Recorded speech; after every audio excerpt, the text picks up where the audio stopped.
Assalamualaikum teman-teman, apa kabar semua? Semoga teman-teman dalam keadaan sehat walafiat serta dalam lindungan Allah Subhanahu wa taala ya.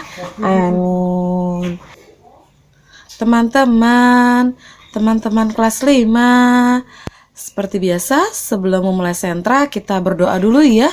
Bismillahirrahmanirrahim. Rabbi zidni ilma warzuqni fahma birahmatika ya arhamar rahimin. Amin. Oke teman-teman, di Sentra Sains pekan ini, pekan ke-7, kita akan membahas masih tema yang sama ya, yaitu tema ekosistem, hanya saja topiknya sudah berubah ya. Topiknya kita akan membahas tentang ekosistem terumbu karang dan zona litoral ya. Nah, sebelumnya di ekosistem laut kita sudah ada melihat macam-macam yang ada di laut ya, mulai dari flora maupun faunanya ya. Nah, siapa yang masih ingat bentuk dari terumbu karang? Iya, macam-macam ya. Ada yang bentuknya seperti bunga-bunga, ada yang bentuknya seperti bambu ya. Macam-macam ya teman-teman ya. Nah, Ibu mau tanya dulu nih sebelum kita masuk ke materi yang lebih jauh, ada yang tahu nggak? Apa sih itu ekosistem terumbu karang? Iya. Ekosistem terumbu karang adalah ekosistem laut tropis yang terdiri dari sekelompok binatang karang yang membentuk struktur kalsium, karbonat, semacam batu kapur atau CaCO3 ya, yang cukup kuat menahan gaya gelombang laut ya. Nah, tadi kan kita sudah bahas terumbu karang ya. Nah, terumbu karang itu terdiri dari terumbu dan karang ya. Apa sih terumbu itu? Terumbu adalah punggungan laut yang terbentuk oleh batuan kapur, termasuk karang yang masih hidup ya teman-teman ya, yang ada di laut dangkal ya. Sedangkan karang adalah hewan klonal yang tersusun atas puluhan atau jutaan individu yang disebut polip ya. Nah, ekosistem terumbu karang merupakan habitat sejumlah spesies bintang laut, tempat peneluran dan pembesaran anak-anak ikan, serta dalam ekosistem ini banyak terdapat makanan bagi ikan-ikan kecil ya, dan merupakan tempat berlindung para ikan kecil dari predator pemangsa ya. Jadi hewan-hewan kecil seperti ikan-ikan kecil itu sembunyinya di terumbu karang ya teman-teman ya, dari gangguan hewan-hewan besar lainnya seperti ikan paus, ikan hiu dan sebagainya ya. Keras ya bentuknya terumbu karang ini ya, teksturnya ya.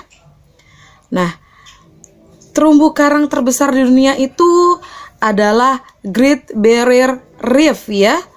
Nah, Great Barrier Reef ini itu terdapatnya itu di lepas pantai timur laut Australia ya, dengan panjangnya itu sekitar 2000 km ya. Nah, adapun flora yang biasa ditemui pada ekosistem terumbu karang ya, ada fitoplankton, ada alga, dan ada rumput laut ya, dan masih banyak tumbuhan lainnya yang tidak Ibu sebutkan ya. Begitu juga dengan faunanya ya, yang biasa ditemui pada ekosistem terumbu karang ya. Ada ubur-ubur, ada udang, ada kepiting, ada bintang laut, ada ikan kecil-kecil ya, dan masih banyak hewan atau fauna lainnya ya yang tidak Ibu sebutkan ya. Nah, adapun jenis terumbu karang berdasarkan bentuk dan tempat tumbuhnya ya, ada 3 ya. Ada terumbu atau reef, ada karang atau koral, ada karang terumbu ya. Nah, Ibu akan jelaskan satu persatu ya. Untuk terumbu atau reef itu adalah endapan atau punggungan laut yang terbentuk oleh batuan kapur ya, atau limestone ya, yang termasuk karang yang masih hidup di laut dangkal ya, sama seperti pengertian di atas tadi ya teman-teman ya. Untuk karang atau koral adalah hewan karang pembangun terumbu ya. Nah, sering disebut juga sebagai karang batu ya, atau stony coral ya teman-teman ya. Sedangkan karang terumbu adalah karang yang menghasilkan kapur ya. Nah, sering juga disebut sebagai karang hermatipik ya, atau hermatipik coral ya teman-teman ya.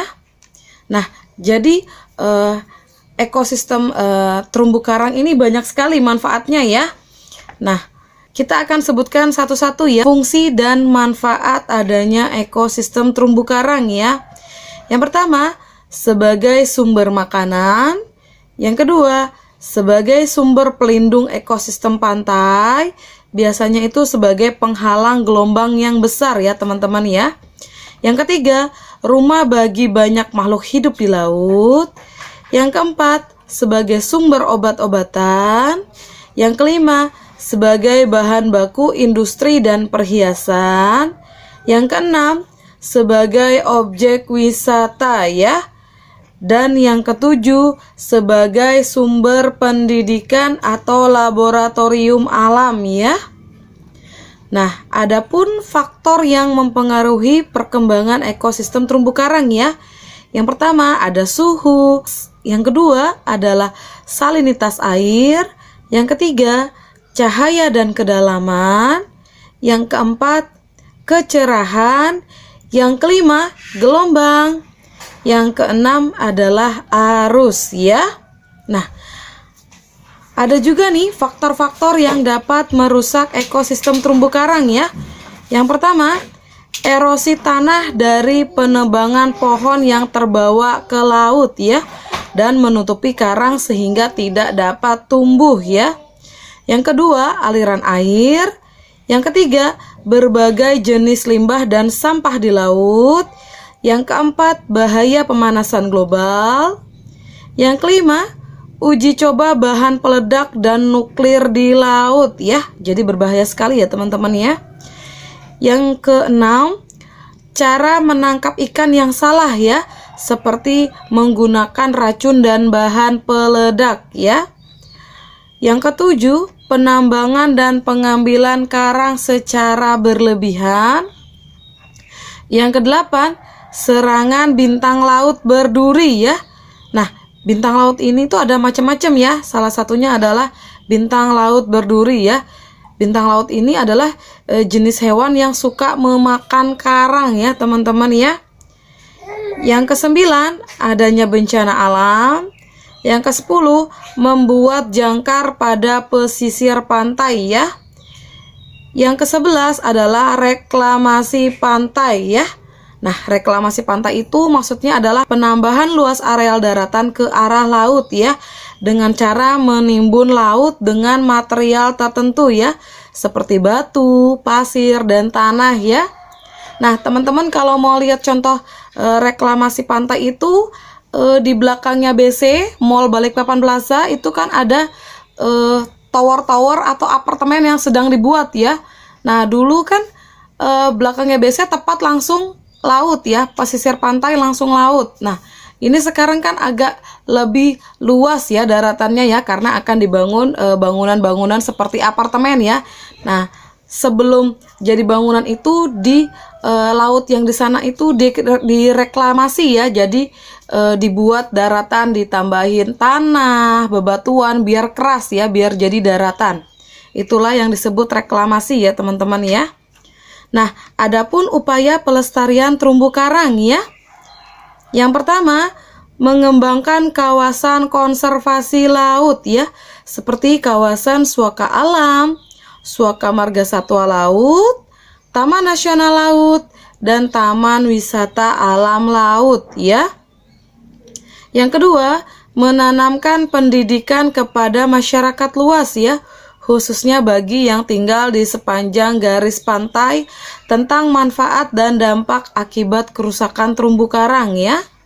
Dan yang ketiga, mengupayakan peraturan perundang-undangan bagi perlindungan terumbu karang ya. Nah, kita akan pindah ke ekosistem zona litoral ya. Apa sih ekosistem zona litoral? Ekosistem zona litoral adalah ekosistem yang berada pada wilayah pasang surut air laut ya. Nah, zona ini juga sering disebut sebagai zona pesisir atau zona pasang surut ya.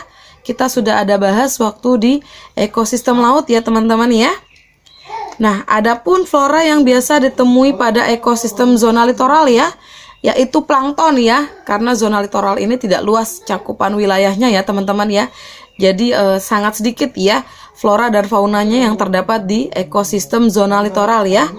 Nah, adapun fauna yang biasa ditemui pada ekosistem zona litoral ya, ada udang, ada kepiting, ada bintang laut, ada bulu babi atau biasa disebut landak laut, ada cacing laut ya. Nah, adapun ciri-ciri ekosistem zona litoral ya, yang pertama, wilayahnya mengikuti siklus air laut ya. Apabila pasang tergenang air dan jika surut menjadi daratan ya. Yang kedua, berada pada wilayah yang dekat dengan pantai. Dan yang ketiga, radiasi matahari, variasi temperatur, dan salinitas. Nah, jadi tadi kita sudah bahas tentang fungsi dari ekosistem terumbu karang ya. Sekarang kita akan bahas fungsi adanya ekosistem zona litoral ya. Yang pertama, sebagai tempat berkembang biak kepiting, udang, cacing laut, dan bintang laut ya. Yang kedua, sebagai tempat berwisata ya. Dan yang ketiga, sebagai zona surut air laut ya. Nah, Ibu harap dari sini teman-teman sudah mulai memahami materi yang Ibu berikan ya.